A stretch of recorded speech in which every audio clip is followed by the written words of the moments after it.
আসসালামু আলাইকুম বন্ধুরা, সকলে কেমন আছেন? আশা করি সকলে ভালো আছেন। বাংলাদেশে যতগুলো প্রতিষ্ঠিত খামার আছে সবগুলো খামার কিন্তু একদিনে বা মাটি ফেটে গড়ে ওঠেনি। সকল খামার কিন্তু কেউ শখ করে শুরু করেছে অথবা কেউ একদম শূন্য থেকে একটা দিয়ে শুরু করেছে। এরকম হাজারো খামার পাবেন যেগুলো আজকে প্রতিষ্ঠিত। কিন্তু এমন এমন খামার আছে যে খামারগুলো লক্ষ লক্ষ টাকা খরচ করে শুরু করেছে, কিন্তু আজ সেই খামারগুলো জিরো।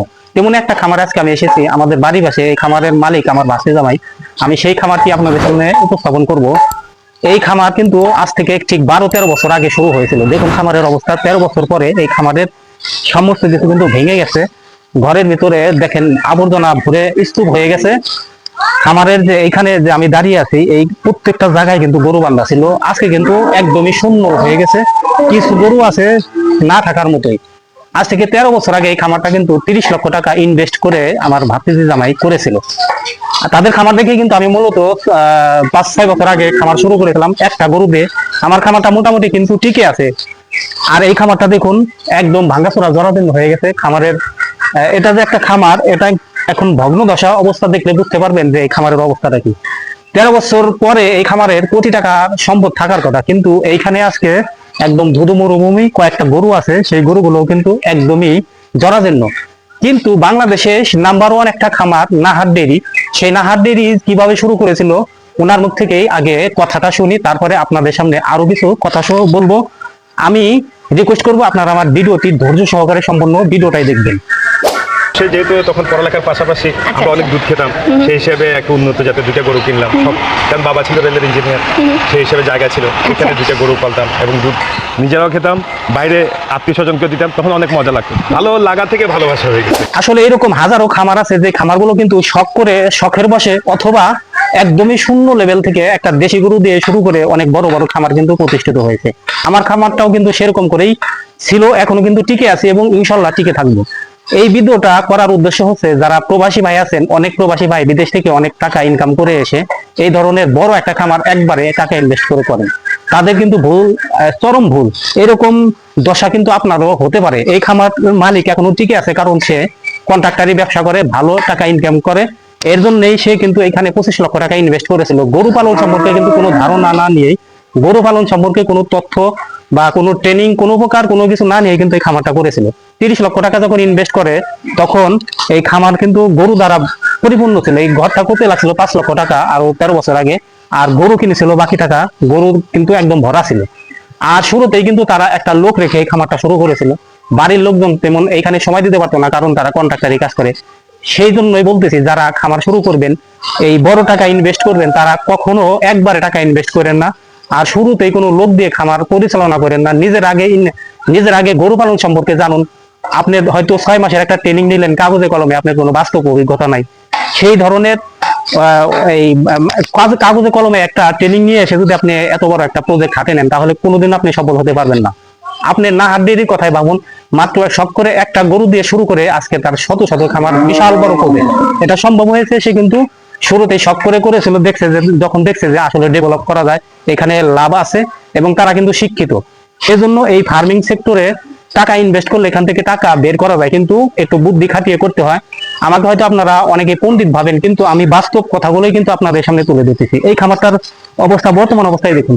এরা যেভাবে শুরু করেছিল সম্পূর্ণ ভুল ভাবে শুরু করেছে। আপনি টাকা থাকলেই আপনি গরু পালন করে লাভবান হতে পারবেন না। আপনার নিজস্ব শ্রম লাগবে, নিজস্ব অভিজ্ঞতা লাগবে, গরুর জাত চিনতে হবে, গরু পালন সম্পর্কে আইডিয়া থাকতে হবে এবং নিজের লোক দ্বারা কিন্তু এই খামার পরিচালনা করতে হবে। বর্তমান সময়ে বাংলাদেশে আপনি একটা খামার, বড় একটা প্রজেক্ট করবেন 30 লক্ষ 40 লক্ষ টাকা ইনভেস্ট করে, সেইখানে আপনি উপস্থিত না থেকে আপনি লোক দ্বারা এত বড় একটা প্রজেক্ট করবেন, সেখান থেকে টাকা লাভ করবেন, এটা ভুল ধারণা।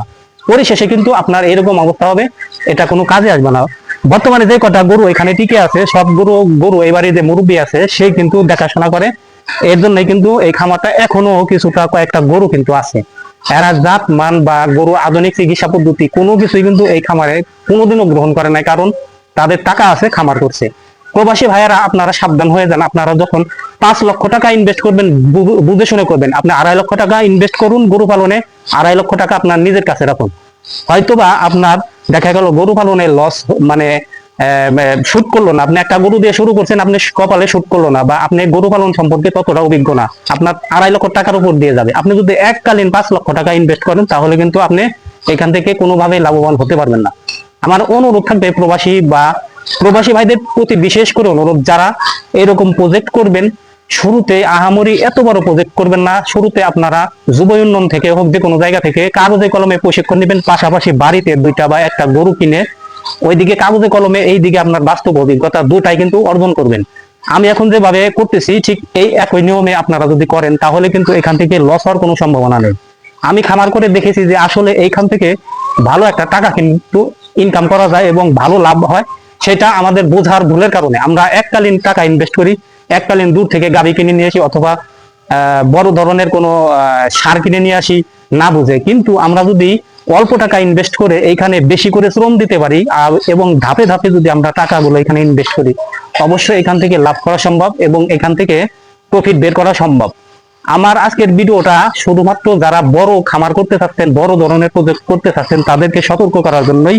আপনারা না বুঝে যদি এককালীন অনেক টাকা ইনভেস্ট করেন, এরকম খামারের ভিতরে ময়লা বিস্কুট থাকবে, গরু জরাজীর্ণ থাকবে, গরু পালন করে লাভবান হতে পারবে না। পরিশেষে আপনার খামার বন্ধ করতে হবে এবং দেখা যাবে যে 30 থেকে 40 বা 50 লক্ষ টাকা দিয়ে শুরু করছেন, আপনার সমস্ত টাকায় জলে চলে গেছে। আগে গরু পালন সম্পর্কে জানুন, 1টা 2টা দিয়ে শুরু করুন, সেইখানে আপনি সময় দিন, জাত চিনুন, কোন জাতের গরু কতটুকু দুধ দেয়, কোন জাতের গরুকে কিরকম ট্রিটমেন্ট করতে হয়, কিভাবে খাবার ব্যবস্থাপনা করতে হয়, ঘাসের জমির ব্যবস্থা করুন এবং আপনার বাড়ির লোকজন গরুর খামারে কাজ করবে কিনা সেইটা আগে নিশ্চিত করুন, তারপরে খামার করুন। যখন দেখবেন যে এই খামার থেকে আপনার লাভ হচ্ছে, তখনই এইখানে আপনি আরো লোক বল বা টাকা ইনভেস্ট করতে পারেন, কোনো সমস্যা নেই। এটা বাংলাদেশের মধ্যে আমি মনে করি, বাংলাদেশে আমাদের যতগুলো ব্যবসা আছে সমস্ত ব্যবসার মধ্যে হালাল এবং 100% লাভ কিন্তু এখান থেকে করা সম্ভব, যদি আমরা পরিকল্পনা মাফিক, নিয়ম মাফিক এবং হালাল ভাবে সৎভাবে করি, তাহলেই কিন্তু এখান থেকে লাভ করা সম্ভব।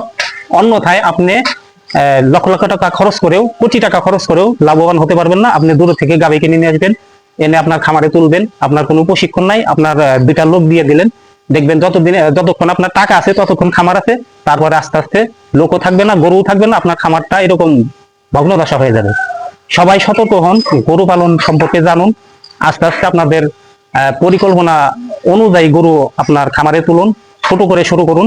ইনশাল্লাহ আপনারা একদিন নাহার ডেরির মতো বড় খামারি হতে পারবেন। আমার জন্য দোয়া করবেন। আমিও কিন্তু এখনো টিকে আছি, আমি শুরু করেছিলাম মাত্র 22,000 টাকা দিয়ে, এখনো কিন্তু আমার খামারে 3-4 লক্ষ টাকার গরু আছে। সকলেই ভালো থাকবেন আর ভিডিওটি শেয়ার করে দিবেন অন্যকে দেখার জন্য। আর ভালো লাগলে অবশ্যই একটা লাইক দিবেন, চ্যানেলটি সাবস্ক্রাইব করে পাশে থাকবেন। সকলেই ভালো থাকবেন। আসসালামু আলাইকুম।